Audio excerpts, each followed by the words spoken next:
Hello everyone, welcome to CNC CBCP News Conversation. We're here for another episode and we're gonna talk about another thing that matter. This is actually madalas na pinag-uusapan to and we have our guest na talaga namang nakaka-excite kausapin. So I'm Christine Pagirigan, I'm your host for today. And today, we will talk about courage. So I've invited the president of Courage, Mr. Edwin Valles. So say hello to our guest po. Hi, good afternoon, everyone. So, thank you for inviting me here. So, let's get the ball rolling. Ano po ba yung courage? So, courage is the Roman Catholic apostolate for persons with same-sex attraction. So, it is not true that the Church does not care for persons with same-sex attraction. In fact, within the Catholic Church, there's an organization or support group that journeys with them.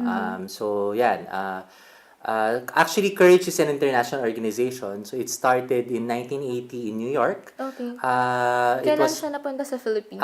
So, 1980 sa New York, and then 1995, it was the late Jaime Cardinal Sin who discerned that such a support group is needed also in the Philippines, so in Manila.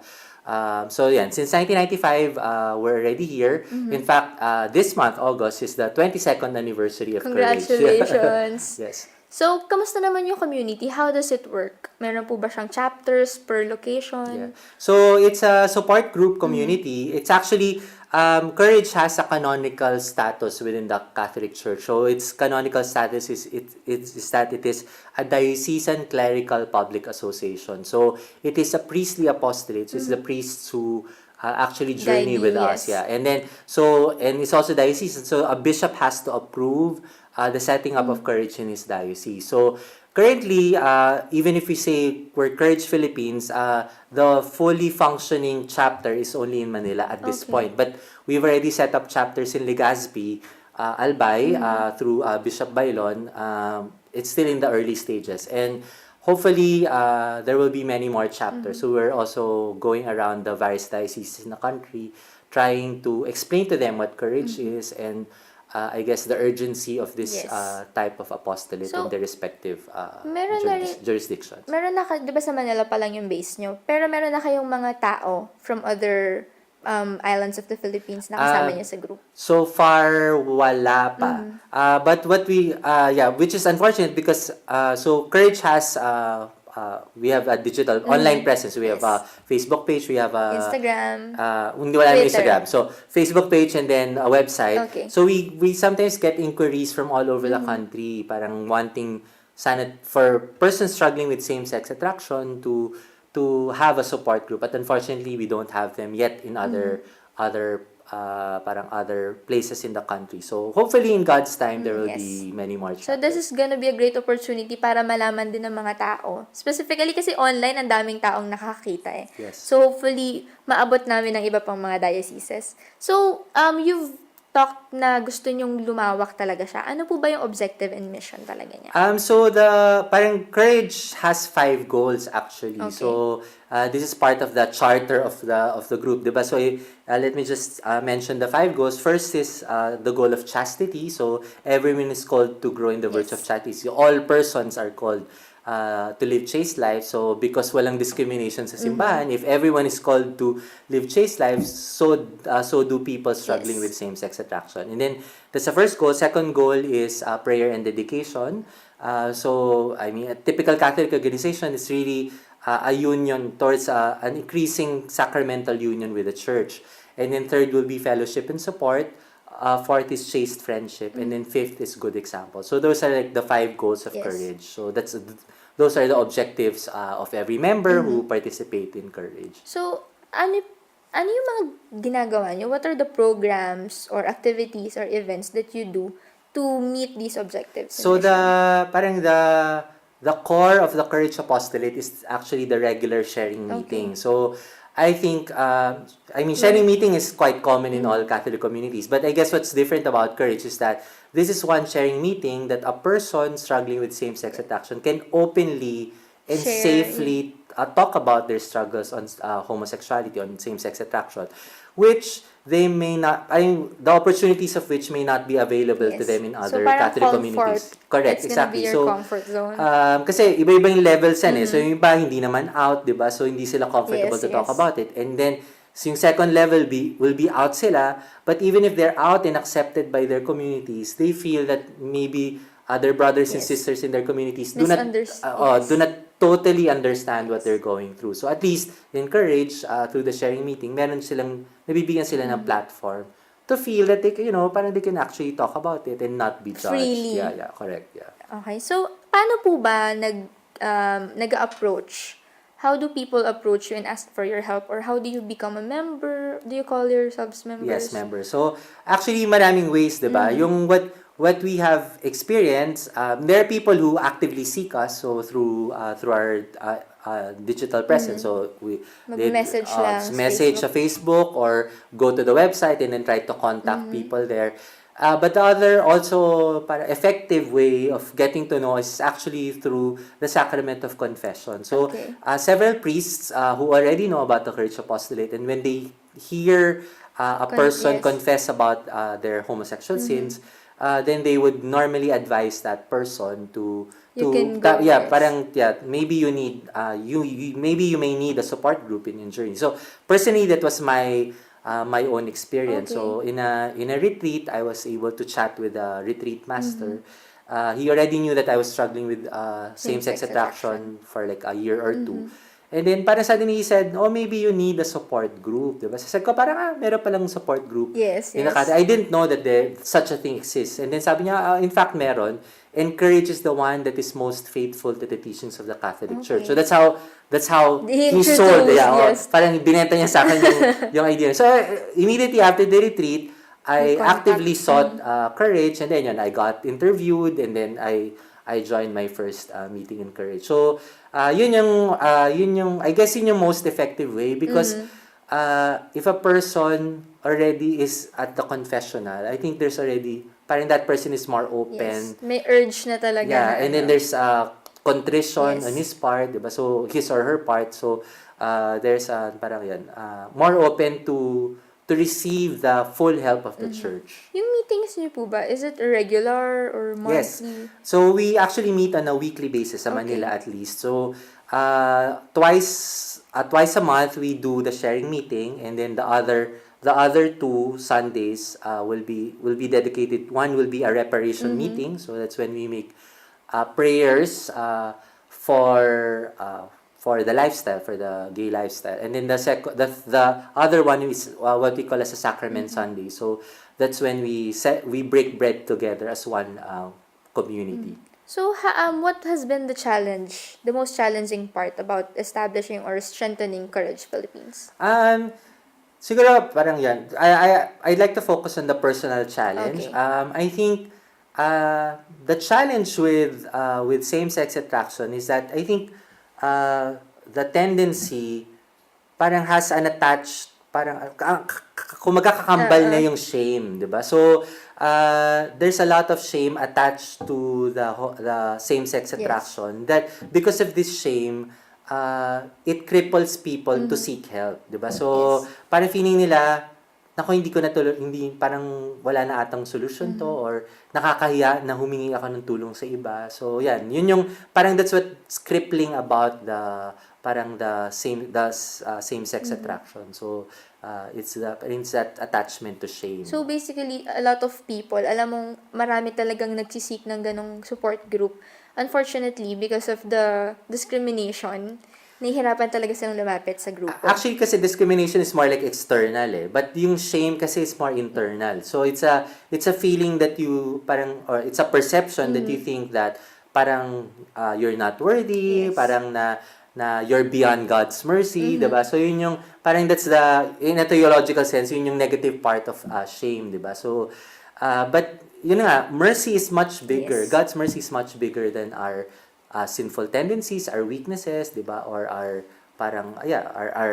inclinations, 'di ba? So parang we have to have that perspective na at any given time we can always confidently approach Yes. God's mercy that is available in the Catholic Church. So, personally, ano ba yung naging process of conversion mo? Parang nag-start ng acceptance ba? And then eventually... So I was very active in the gay lifestyle for 22 years. So, yung 22 years na yun, I was actually trying to change, ha. So, Constantly, gusto ko na magbago nun, and yet I was still practicing the lifestyle. But I think there was many series of events that God used to Tap to you. lead me to conversion. So, marami yan. May time pa tayo. So, I think magfo-focus ako on I guess on 3 points. So, Okay. first will be the first thing that God used was the Word of God. So, parang there were certain points in my life that God drew me deeper and deeper into a Bible-based type of prayer. So, nagsimula yon yung isang client ko, I was in sales before, randomly binigyan lang ako ng didake. So, yung didake yung lay reflection, Yes, di ba? yes. So, may one passage, And tapos then, may reflection. yes. Kaya bait naman ng kliyente na to. So, Basa, sige, basa.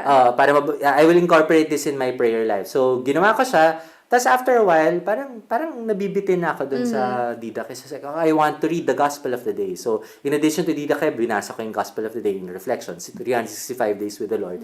And then after a while, parang bitin na rin. So, nauuhaw pa. I got thirsty for more. So, Iba talaga yung habits, correct, no? yeah. And I think yun yung beauty ng Word of God. Yes. It's alive, di ba? So, then I decided to read the entire liturgy of the day. So, my first reading, gospel, psalm, gospel. And then, pag dun sa point na yon, you will more or less have a feeling na parang, wait, parang may relationship yung first reading at Yes, saka yung yes. gospel.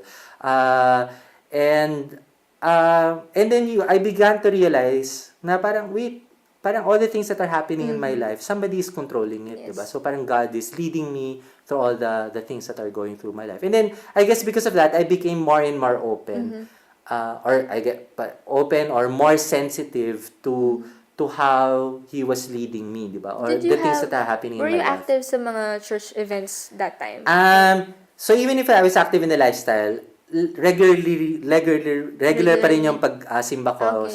sa Every Sunday. every Sunday, and then I would always go to parang do my annual retreat. Okay. So hindi naman ako parang even if I was active in the lifestyle, I didn't stray far Yes, from the yes. Catholic Church. So yeah. So that's one. The second, I think Step. major thing that God used was yun in my annual retreat. May part dun kasi you would do parang spiritual direction with the retreat master. So one-on-one. It's a silent retreat. So the only time you are allowed to talk is during spiritual direction. So for many years, hindi ko sinasabi yung struggle ko with SSA, with same-sex attraction dun sa retreat master. But kasi nga, nahihiya ako, I was ashamed, di ba? Kagaya ng sinabi ko kanina, there's a kakambal na shame yung condition, di ba? So, but when I finally had the courage to talk about it, so sabi ko, Father, you know my problem is that I'm a homosexual. Yun pa yung sinabi kong ganun.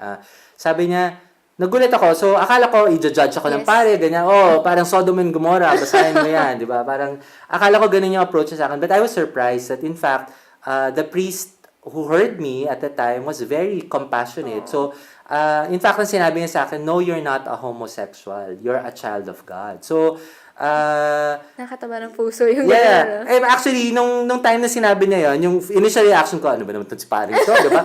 At tagal-tagal kong parang naghanap ng energy to be out about it, and then i-disregard nila yung sinabi ko. But really, parang yung identity, yung concept of identity is a powerful seed. So, and I think that happened mga 5-6 years ago. But even up to now, I continue to reflect on that truth, that my identity is not based on my sexual attraction, but it is based on my being a child of God. Actually, a redeemed child of God. So, yun. So, yun yung powerful message that God used, or vehicle that God used.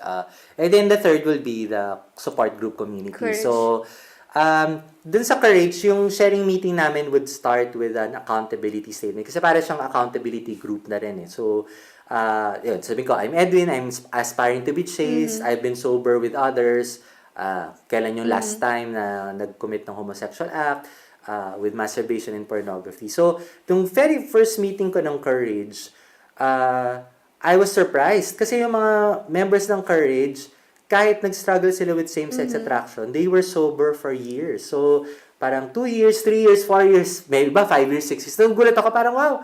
Akala ko even if I wanted to be chaste, 'di ba? Akala ko hindi siya posible. So of course, theoretically I believed it was possible, but I guess I never believed it in my heart. Kasi nga I kept on trying to be chaste, pero I would always fail. But because of the witness of others, Yes. The testimonial. yung testimony nila, parang, yun, change became flesh to me. So, kasi naging, posible pala. Kasi ito nga, may mga tao Siya na yung living testimony yeah, exactly. na it's possible. So, even if yes. they have same-sex attraction, pwede palang maging sober, pwede palang to live chaste life. At mukha naman silang hindi naman sila mukhang nagtitimpe or mukhang pigil na pigil. Mukha naman silang free, mukha naman silang joyful. So, because of their witness, yun, parang I came to believe na parang change is possible. So, yan. So, yun, I guess yun yung 3 major points.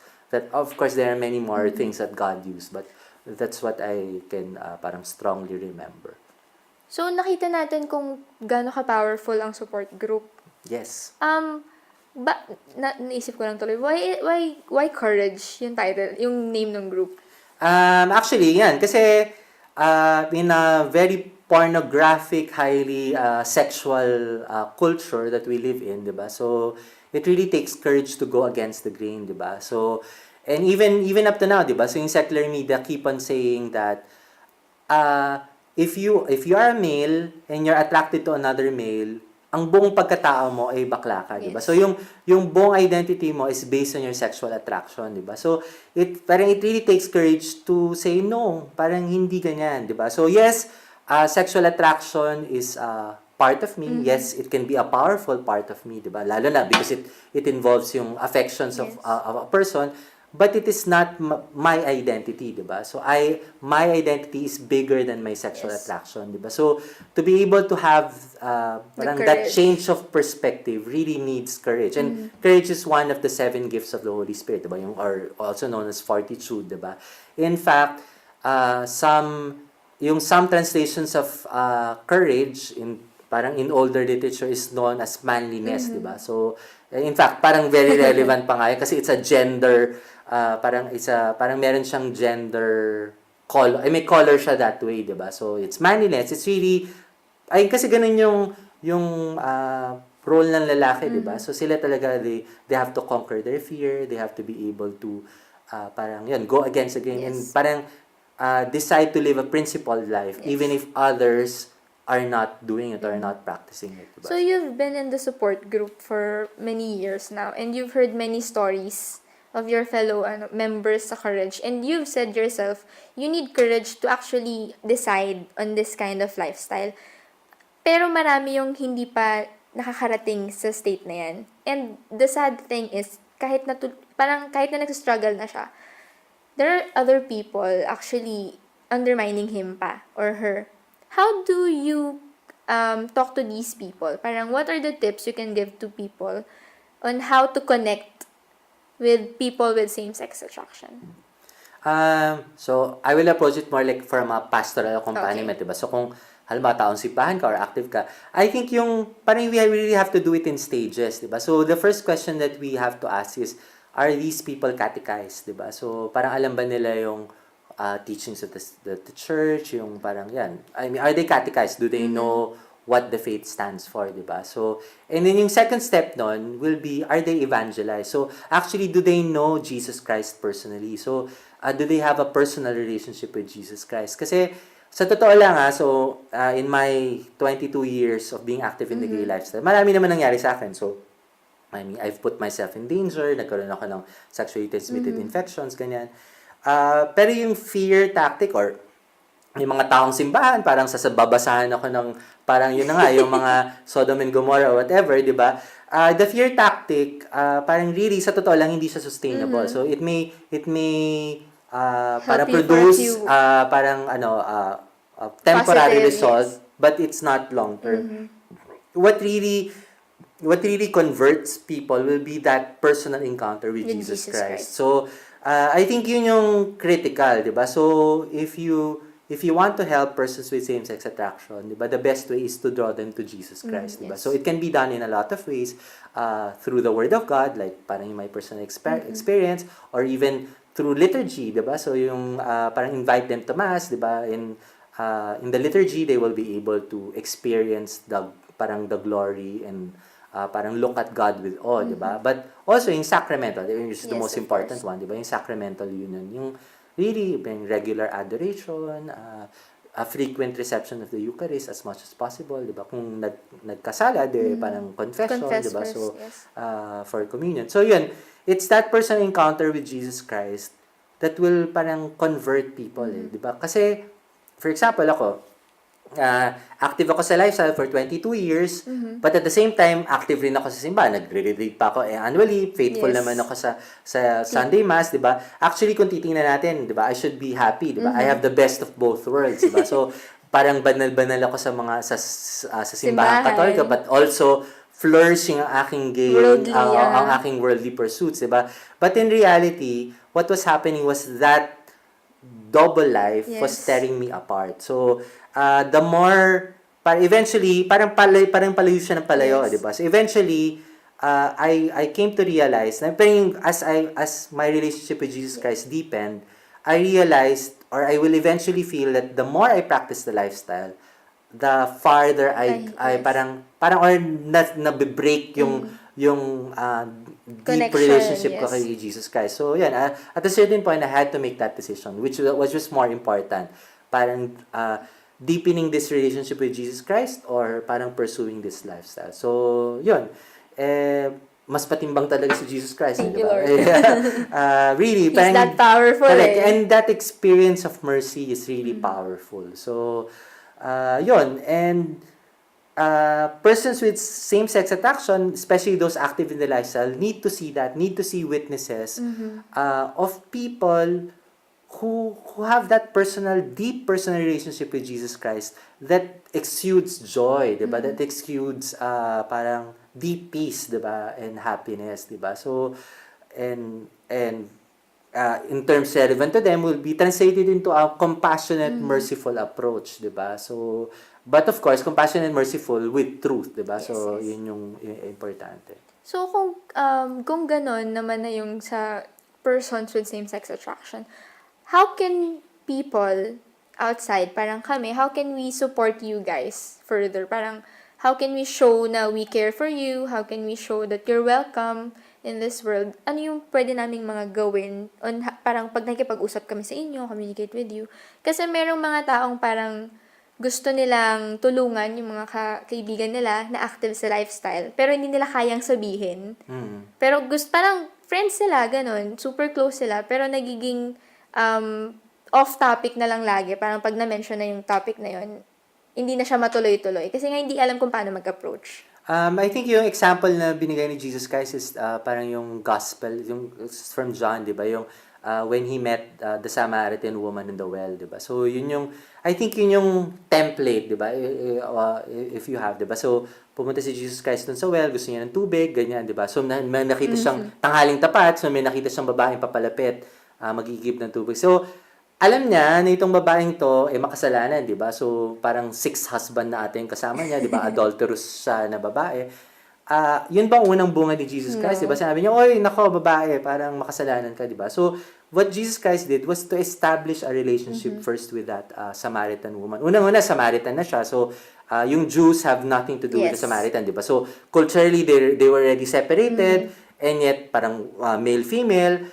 And then alam din niya na makasalanan Yes. itong babae, but he didn't start that way, 'di ba? So sabi niya parang painumin mo naman ako ng tubig, 'di ba? So it was a common need, Yes. water, and then he used that common need to build, yes. to draw the woman to parang living water, 'di ba? And to draw from living water, that concept of living water, to draw that woman to himself, 'di ba? So I am the source of living water. So ganun dapat yung approach. I think we have to be friends with them. We have to establish relationships with them, 'di ba? So and then parang we should be the people that they trust, 'di ba? Yes. So and then when they open up, when they find the lifestyle challenging or problematic, the question is, are we the first ones that they will approach, 'di ba? So do they trust us enough to be able to care for them or to help them, 'di ba? So but without that prior relationship, I think yung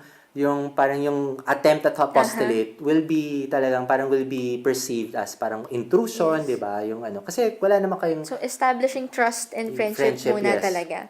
And then Okay. I think we also have to make distinction between three things. So there's a person, an inclination, and an action, 'di ba? So person, we have to love the person. So ito nga. So dapat you have to have that personal friendship with them, 'di ba? That relationship. And then inclination is a pa, 'di ba? So yes, they may be inclined to parang to engage in homosexual Yes. activities, but that does not Yes. define the person. And then there's the action, 'di ba? So hindi naman lahat ng may homosexual tendency will be engaging in homosexual acts, 'di ba? So but even then, parang hindi rin yun yung first conversation. I'm not saying that you don't ever talk about it, but of course, there has to be truth, 'di ba? Like Yes. Jesus Christ, eventually, parang he confronted the truth, 'di ba? Sinabi niya, yes, alam ko nga na parang hindi yung kinakasama mo ngayon, hindi mo totoong husband, in fact. So, but because of that information, because there was a prior relationship with Jesus Christ, parang Yes.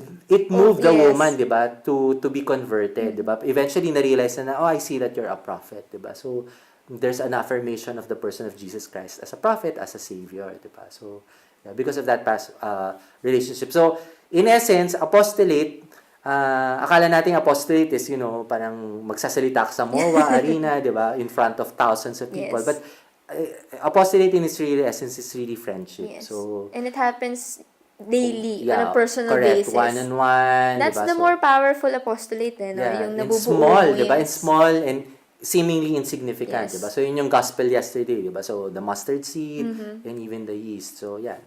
So, towards the end na tayo ng conversation, I want you to talk to the viewers right now. Syempre, especially dun sa mga taong weekend invites sa Courage Philippines na even though wala pa sa mga dioceses nila, open naman sa Manila, right? So, saan ba kayo nagmi-meetings, ganun? Just contact you kung saan kayo makakontak, kung paano kayo kontakin. And sa mga taong viewers na iba pa, how can we help you? How can we support you? And stuff like that. So, Yeah, the so, floor is yours. okay. So, you can reach us through our Facebook page. So, we have a public page known as Courage Philippines. So, just like the page. So, we will update that regularly. We also have a website, couragephilippines.blogspot.com.